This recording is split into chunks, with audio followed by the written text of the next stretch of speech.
Waktunya bersaat teduh dengan Tuhan melalui bacaan Alkitab satu pasal sehari dalam kitab Sejarah Bangsa Yahudi bahagian 5 seri yang kedua, kitab 2 Raja-Raja pasal 12 lanjutan Yoas Raja Yehuda.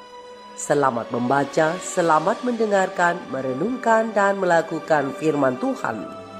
Kiranya Roh Kudus senantiasa menuntunmu dalam memahami sabdanya dan memampukanmu menjadi pelaku firman.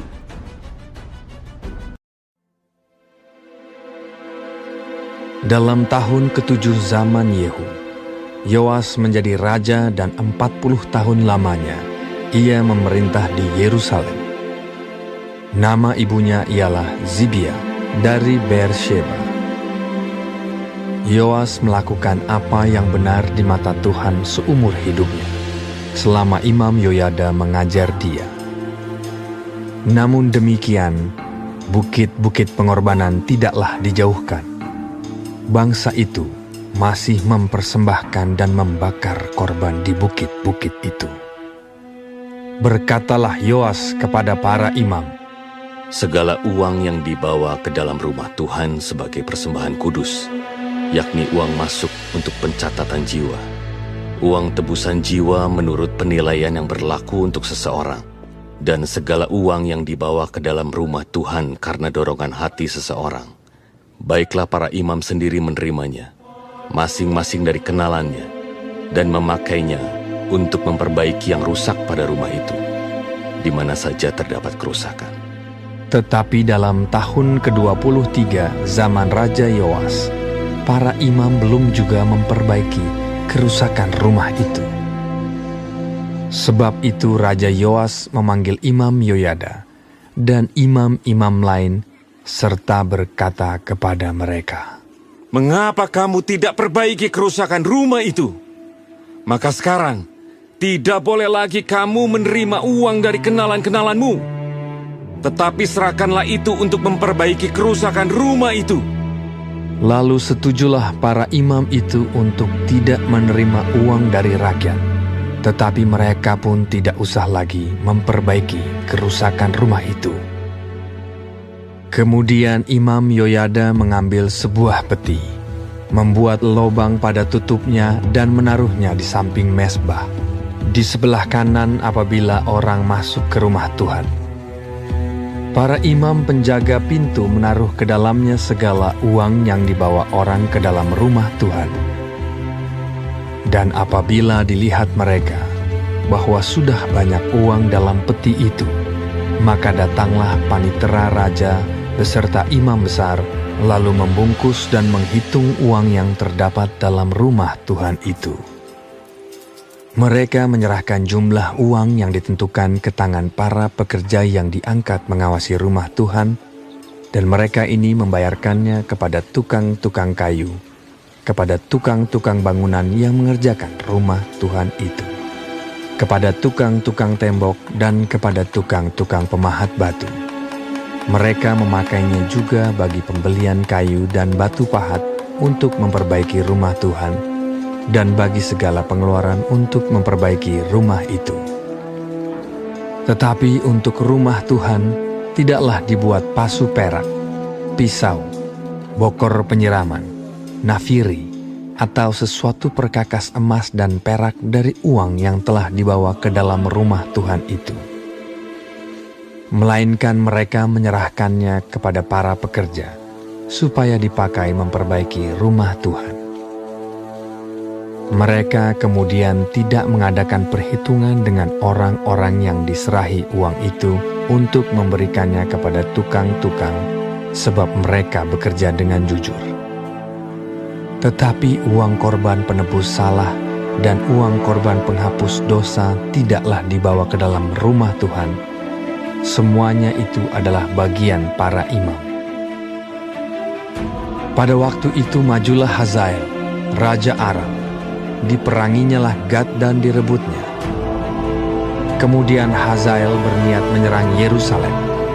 Tetapi Yoas, Raja Yehuda, mengambil segala persembahan kudus yang telah dikuduskan oleh para leluhurnya, yakni Yosafat, Yoram, dan Ahazia, raja-raja Yehuda, dan persembahan-persembahan kudusnya sendiri, juga segala emas yang terdapat dalam perbendaharaan rumah Tuhan dan istana raja.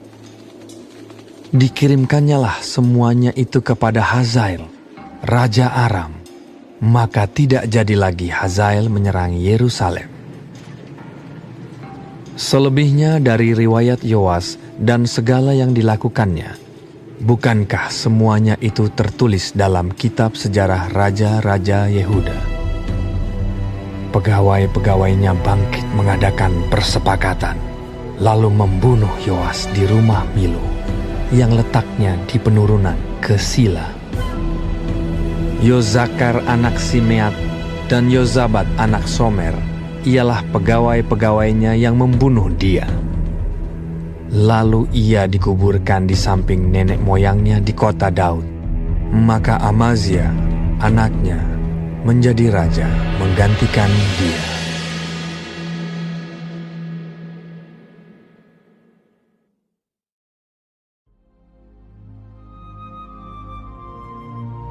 Kita telah menyelesaikan bacaan Alkitab satu pasal sehari dalam kitab 2 Raja-Raja pasal yang ke-12.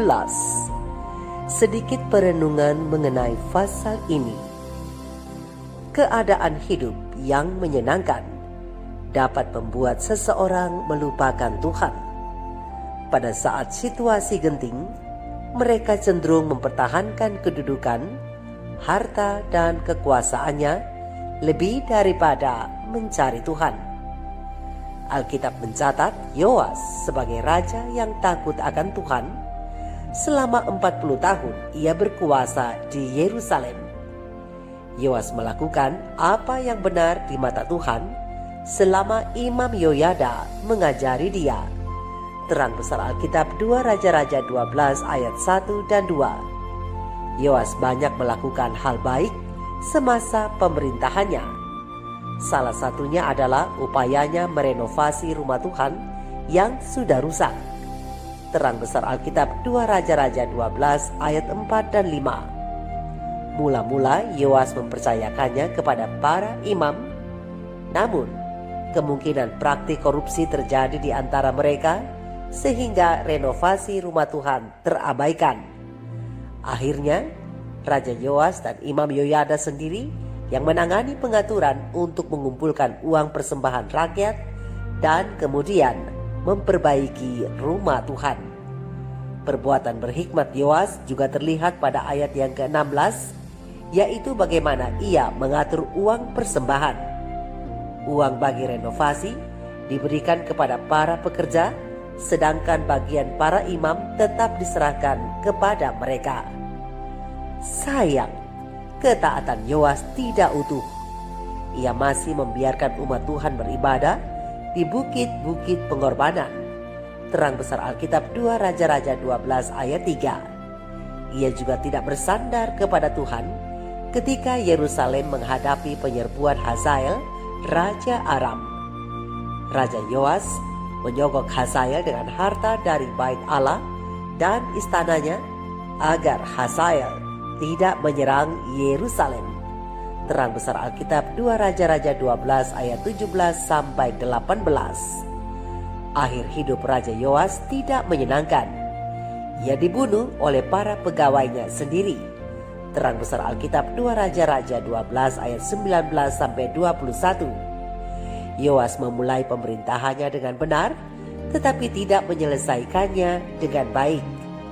Saudara dan saudariku, permulaan yang benar tidak menjamin akhir yang baik.